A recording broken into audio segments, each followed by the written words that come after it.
Friends, मैं आनंद आप सभी को अपने चैनल आनंद स्टडी पॉइंट में स्वागत करता हूं। आज फिर से मैं आपके लिए स्टैटिक जीके के 20 क्वेश्चन लेकर के आया हूं। आप सभी से अनुरोध है कि आप मेरे इस चैनल आनंद स्टडी पॉइंट को लाइक कीजिएगा, सब्सक्राइब कीजिएगा और अपने दोस्तों के बीच में शेयर कीजिएगा जो कम्पिटिटिव एग्ज़ाम की तैयारी कर रहे हैं, बिहार पुलिस की तैयारी कर रहे हैं, बिहार एसआई की तैयारी कर रहे हैं, बीपीएससी की तैयारी कर रहे हैं या अदर कम्पिटिटिव एग्ज़ाम की तैयारी कर रहे हैं। उनके बीच में मेरे इस वीडियो को शेयर कीजिएगा। तो चलते हैं अपने क्वेश्चन की तरफ। बिस्मिल्लाह खान किससे संबंधित है? सातूर वादन से, तबला वादन से, बांसुरी वादन से, शहनाई वादन से। देखिए इसका राइट आंसर डी हो जाएगा, शहनाई वादन से। बिस्मिल्लाह खान के बारे में कुछ जानकारियाँ लेते हैं। देखिए बिस्मिल्लाह खान का जन्म 21 मार्च 1916 ईस्वी को हुआ था और ये डुमराव में हुआ था। डुमराव बिहार में पड़ता है, बक्सर डिस्ट्रिक्ट में पड़ता है डुमराव। और इनकी डेथ जो थी 21 अगस्त 2006 को हुई है और इनको भारत रत्न जैसा सर्वोच्च सम्मान दिया गया था 2001 ईस्वी में। और ये ऐसे तीसरे संगीतकार थे जिन्हें भारत रत्न देकर के सम्मानित किया गया था। गोपाल सिंह नेपाली ने निम्नलिखित में से किस पत्र पत्रिका का संपादन नहीं किया है? सुधा, हंस, प्रभात, दी मुरली। देखिए इसका राइट आंसर बी होगा, हंस। गोपाल सिंह नेपाली का जन्म बिहार के पश्चिम चंपारण के बेतिया में 1911 ईस्वी में हुआ था। उनका मूल नाम जो था गोपाल बहादुर सिंह था। वे हिंदी नेपाली के प्रसिद्ध कवि थे और उन्होंने हिंदी सिनेमा के लिए भी गाने लिखे थे और एक पत्रकार भी थे। उन्होंने रत्नाम टाइम्स, चित्रपट, सुधा, योगिनी पत्रिकाओं का संपादन भी किया था। 1933 ईस्वी में उनका पहला काव्य संग्रह उमंग प्रकाशित हुआ था। देखिए उनके प्रमुख संग्रह जो है उमंग, रागिनी, नीलिमा, पंछी, पश्चिमी, सावन, कल्पना, आंचल, नवीन, रिमझिम आदि प्रमुख संग्रह हैं। महाकवि विद्यापति किस युग के कवि थे? आधुनिक काल के थे, प्रागैतिहासिक काल के थे, मध्यकाल के थे, प्राचीन काल के थे। देखिए इसका राइट आंसर सी होगा, मध्यकाल के थे। आदि कवि विद्यापति के बारे में कुछ जानकारी लेते हैं। देखिए आदि कवि विद्यापति एक महान विद्वान कवि थे। ये मैथिली और संस्कृत भाषा के महानतम कवि में से एक माने जाते हैं।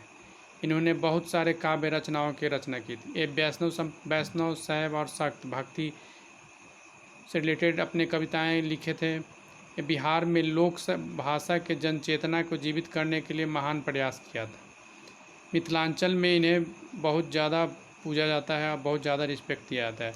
आज भी इनके श्रृंगार और भक्ति रस की रचनाएं जीवित है।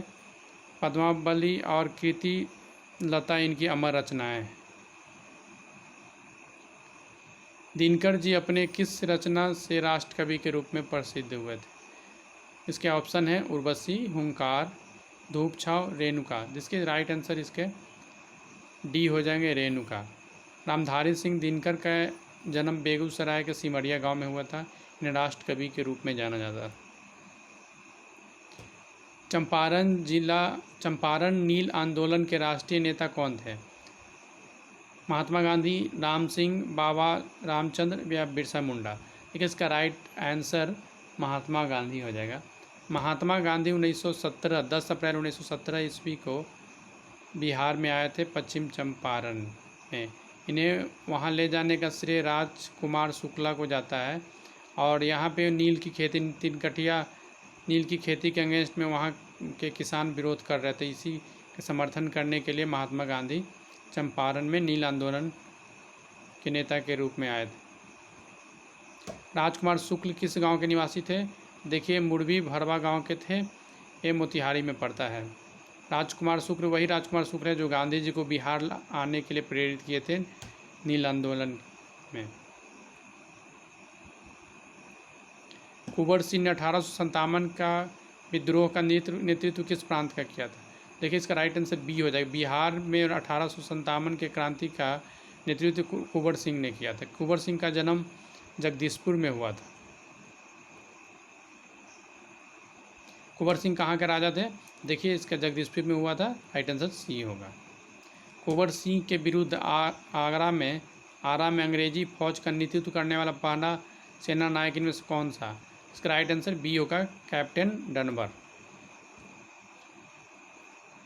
बिहार की प्रचलित कला क्या है? मधुबनी, अवधी, मुगल या इनमें से कोई नहीं? इसका राइट आंसर ए होगा, मधुबनी। मधुबनी पेंटिंग बहुत फेमस पेंटिंग है और इसमें ये पूरा बायोडिग्रेडेबल पेंटिंग है। इसमें चावल के दाने और अन्य दाने का यूज किया जाता है पेंटिंग करने के लिए और पूरे इंडिया पूरा वर्ल्ड में फेमस मधुबनी पेंटिंग। बिहार का कौन सा पर्व प्रसिद्ध है?